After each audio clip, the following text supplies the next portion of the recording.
This is basic gut wrench defense, just staying heavy. How do we stay heavy when our opponent's trying to get underneath of us? First thing is to keep our shoulders heavy, we have to lift our hips. To keep our hips heavy, we have to push back with our arms. The whole time we want to keep our chest as flat to the mat as we can and our shoulders rolled and our hips tight when they're trying to attack our hips. Our opponent can only attack one area of our body at a time. Whichever area they're trying to lift, that's the side we push to. If they're attacking a right shoulder, we push everything to the right shoulder. If they're going to the left shoulder, we're moving side to side, left shoulder or right shoulder, hip to hip.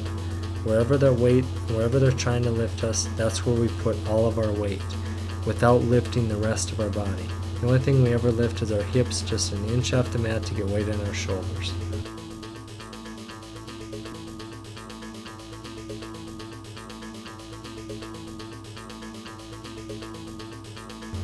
This is gut wrench defense, blocking the arm that's going deep.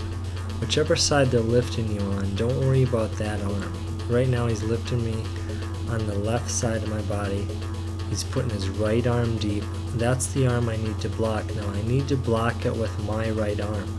If his right arm is coming deep, you gotta block it with the same side, because if that arm does get deep, he can start pulling. If our left arm is blocking it, we're going to get rolled over our left shoulder.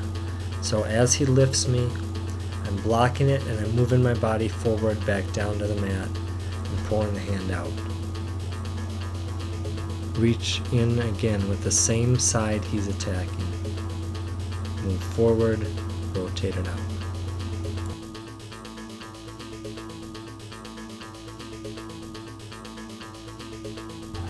This is gut wrench defense, rolling the lock.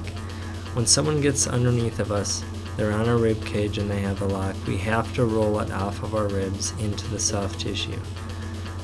To do this, once someone gets underneath of us, we have to keep our elbows up so we don't get our elbow trapped. We have to push forward off our feet, keeping our hips flat to the mat, but we have to get weight on the lock by dropping our chest and pushing with our feet.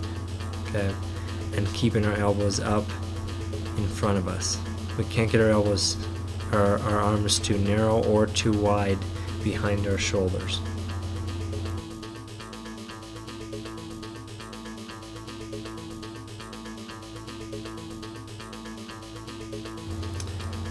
This is gut wrench defense, switching sides with our hips. When our opponent goes to one side, our opposite hip must drop to the mat. And all of our weight has to be pushing towards that hip so he can't lift it. He wants to lift it, we have to keep it down. So keep your hands wide, your feet wide, and circle into the gut wrench.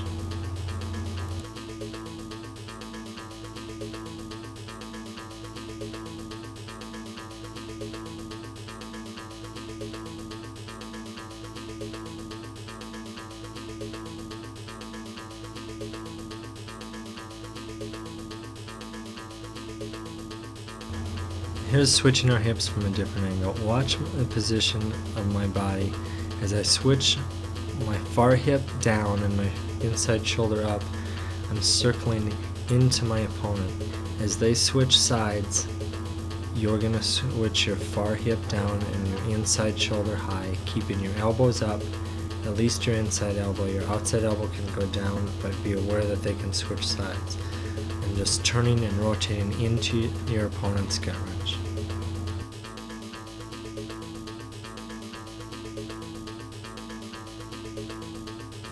There are 3 ways to trap our opponent's legs in a gut wrench: inside, outside, or we can trap their legs to one side. In either case, they're not going to get the driving motion they need to turn us in a gut wrench. Trap them in so they can't get anything going, can't get to one side. Trap them out so they can't really drive to one side because they're too separated. Or trap them to one side right here and just keep them there so they can't switch sides and fight your hip down. If we know which way a person is going on a gut wrench, it's not that hard to fight.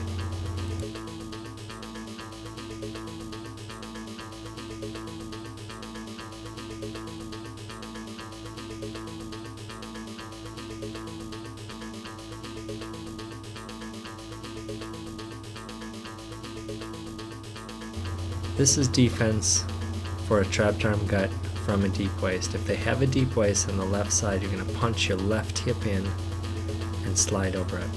Simply punch it to the mat hard and slide over it. You might have to do a couple punches to get it off of to get that deep waist loosened up.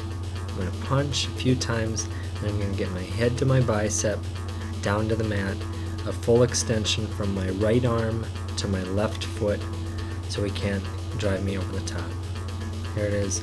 Punch my hip, head to the bicep.